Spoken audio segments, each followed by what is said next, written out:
kembali lagi sama saya Sipulija. Di sini saya akan membahas tentang file hierarki dan file management di Linux. Nah, pertama-tama kita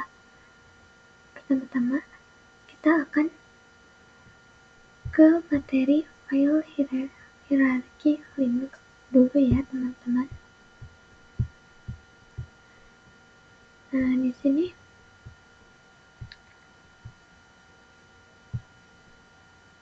tujuan pembelajarannya kita mengenali direktori utama Linux dan letaknya, lalu memahami fungsi setiap direktori, dan ketiga menggunakan struktur direktori untuk navigasi dan administrasi.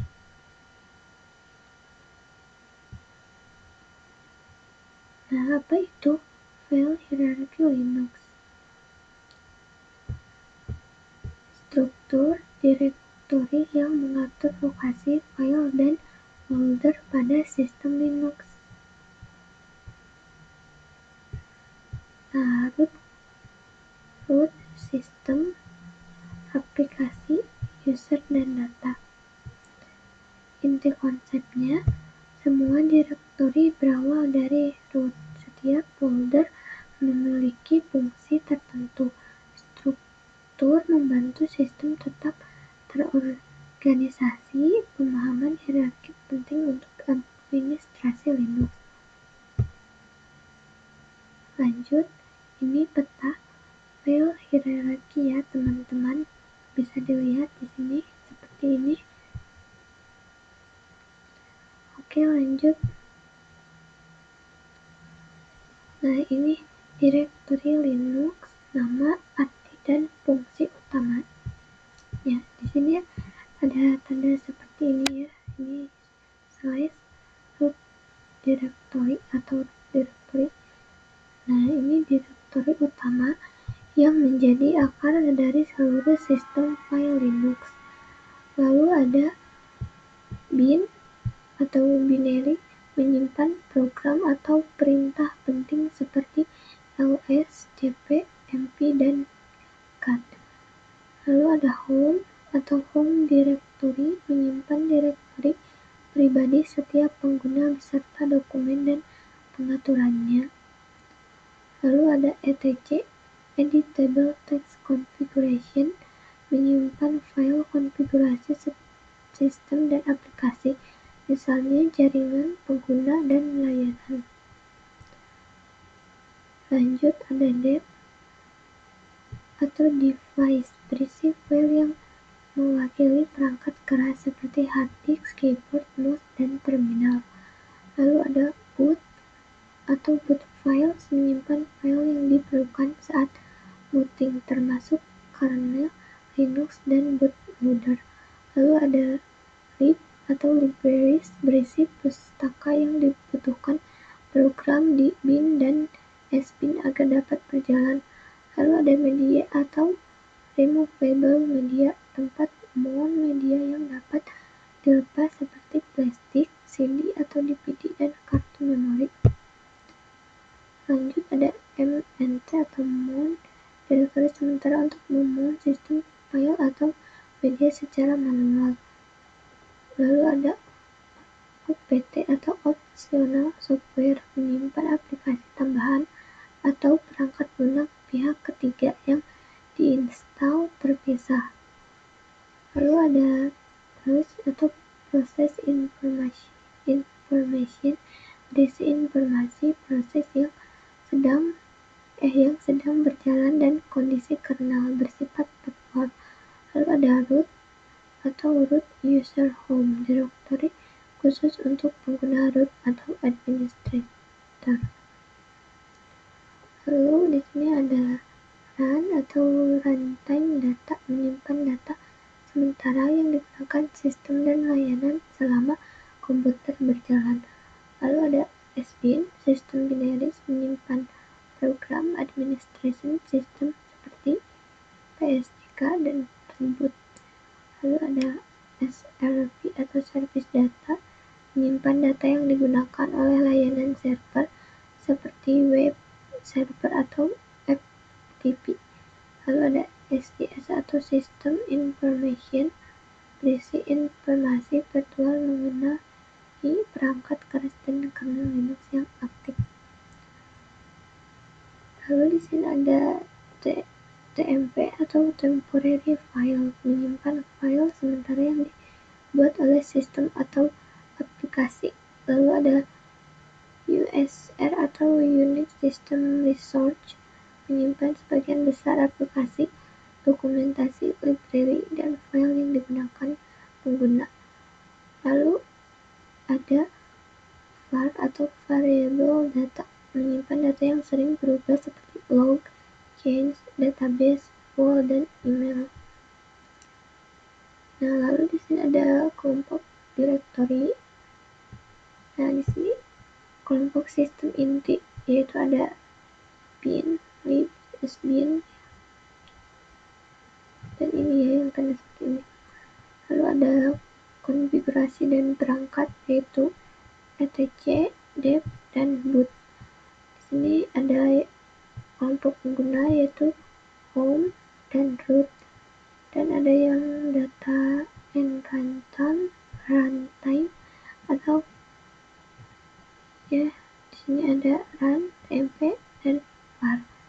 Lalu ada layanan dan aplikasi, yaitu SRP, apt, dan USR. Nah, ini ringkasannya ya teman-teman. Jadi semua file dan directory berada di bawah root.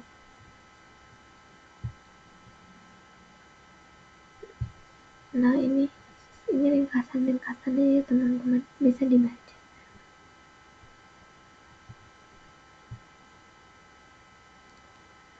Nah, jadi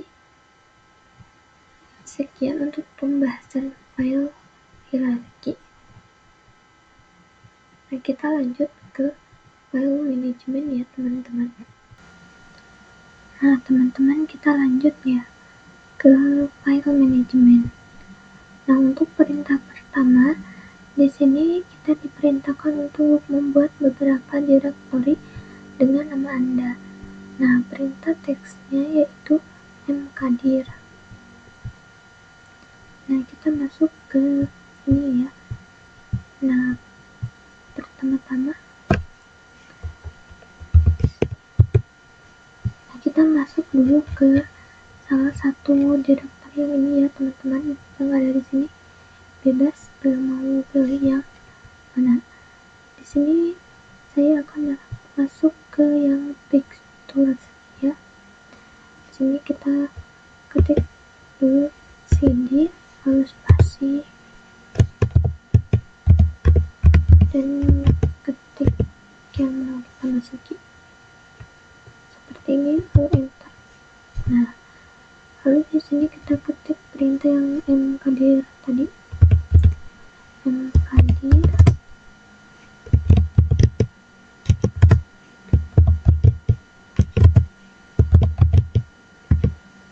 nah, lalu kita enter dan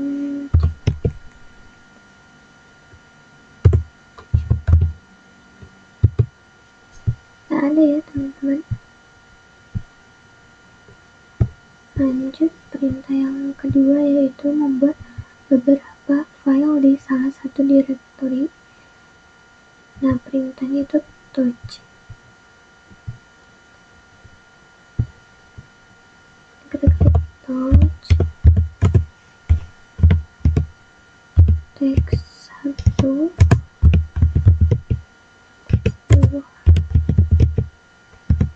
seperti ini, lalu kita enter dan cek. Nah, ada juga ya. Lanjut, di sini ada perintah pindahkan file dan direktori di salah satu direktori yang ada. Nah, di sini menggunakan perintah cp ya teman-teman. Nah, maaf ya teman-teman, sebelum kita ke poin yang ketiga, kita tambahkan dulu file yang baru. Nah, di sini kita ketik text, lalu kita enter dan cek. Nah, ada ya. Nah, baru kita lanjut ke tadi printer cp.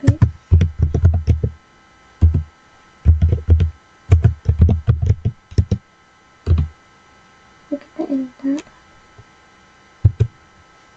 dan kita cek.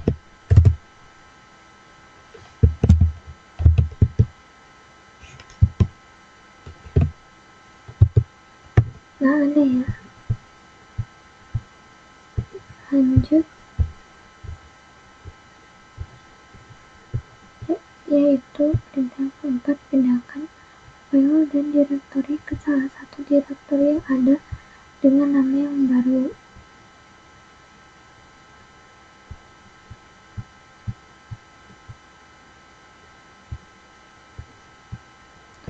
Nah, kita bisa Ctrl L, lalu kita cek.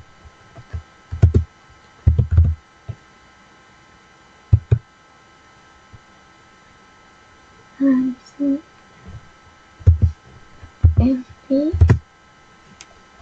lalu C.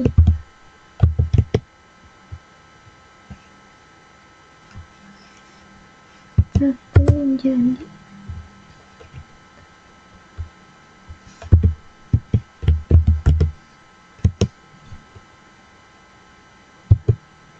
lalu kita cek lagi. Nah, berubah ya teman-teman.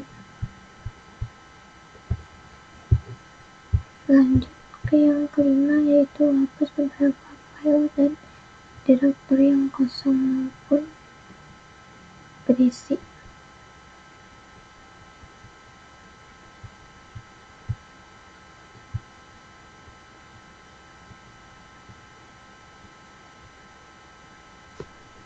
Nah, di sini kita ketik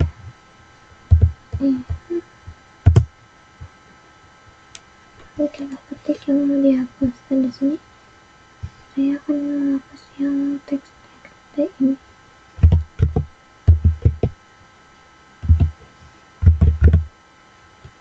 Lalu enter dan kita cek. Nah, sudah tidak ada ya.